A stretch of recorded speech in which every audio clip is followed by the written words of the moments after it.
Quel plaisir de vous retrouver ici ce soir. Vous me comblez de joie. Comme vous le savez, nous sommes rassemblés pour fêter mon anniversaire. Un anniversaire de 4 siècles. C'est plutôt rare. Eh oui, moi, Jean de La Fontaine, je fête cette année mes 400 ans. Comme je le raconte si bien dans Le Lièvre et la Tortue, tout vient à temps. Il faut juste être patient, persévérant pour atteindre un but. Ce soir, je suis avec vous pour vous raconter mon histoire au travers de mes fables qui sont plus que jamais dans l'air du temps. Alors, nous voilà réunis ici sur mes terres de naissance, à Château-Thierry, au cœur de notre département de l'Aisne. Je suis né le 18 juillet 1621.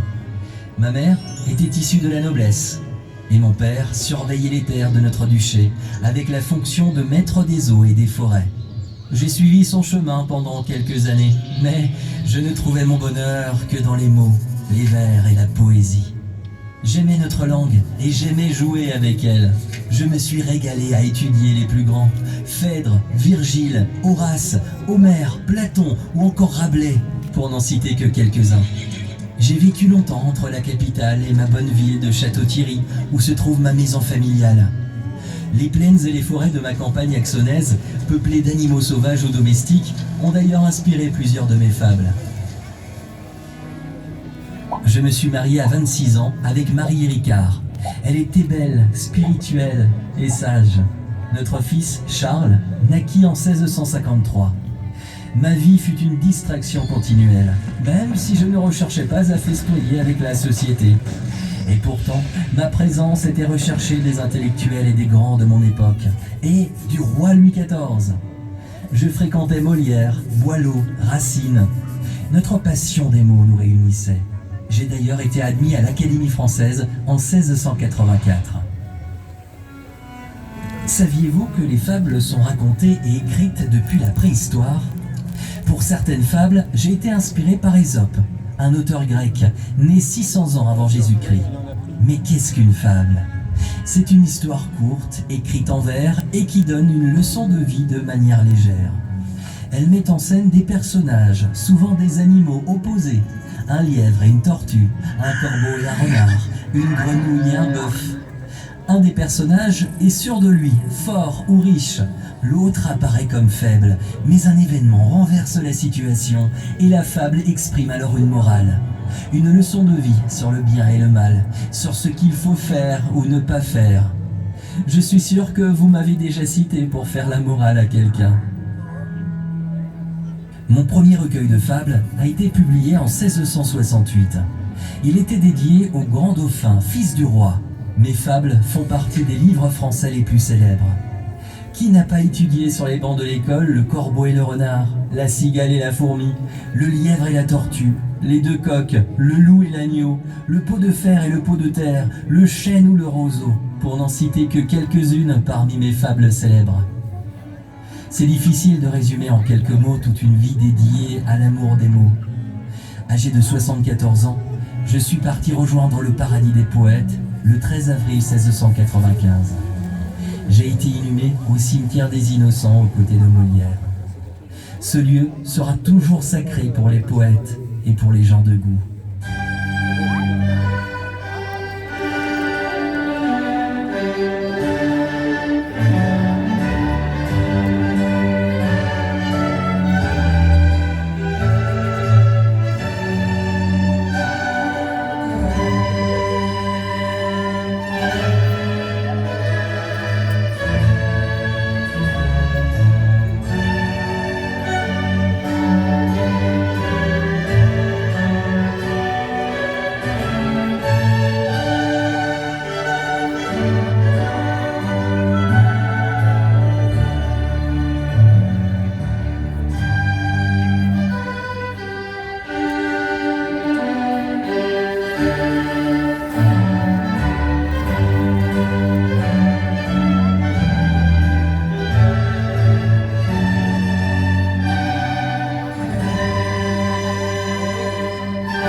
j'espère que le plaisir de plonger dans la lecture des fables est resté intact.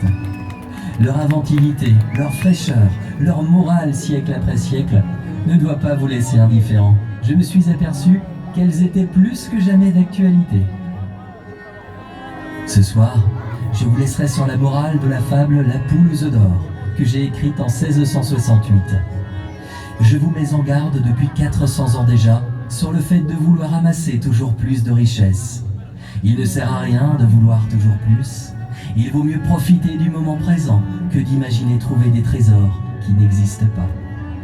Alors profitons de ce final doré pour célébrer mon anniversaire.